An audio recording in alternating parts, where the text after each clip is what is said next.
সাহাবায়ে কেরামের ঈমান যেরকম ছিল আমাদের ঈমান ওই রকম। পার্থক্য কি? ইয়াকিনে। পার্থক্য কি? ইয়াকিনে। যেমন আমরা প্রত্যেকেই বিশ্বাস করি মৃত্যুর পর আল্লাহ আমাদের চিন্তা করবেন, কথা বলে, আর আল্লাহর পথে মৃত্যুবরণ করলে জান্নাত পাওয়া যাবে। সবার ইয়াকিন সমান? দেখেন না মিছিল হয়, বাঁচলে গাজী মরলে শহীদ, পুলিশ টিয়ার সেল মারতে ঠুস, সব ঠুস মাঠখালি। বোঝা যাচ্ছে দিনের পথে মরলে যদি শহীদ হইতে হয় তো ঠুসের পরে ঠুস কেন? কাকো দাঁড়ায়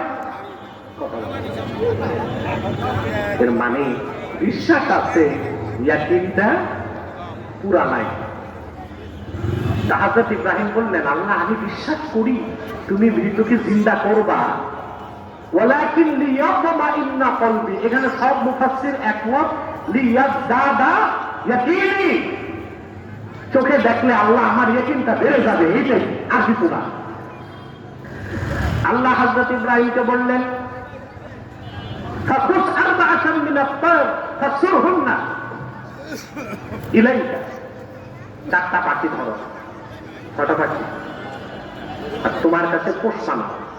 কি করো? পোষ না মানাইলে পাখি ডাকলে আসবে?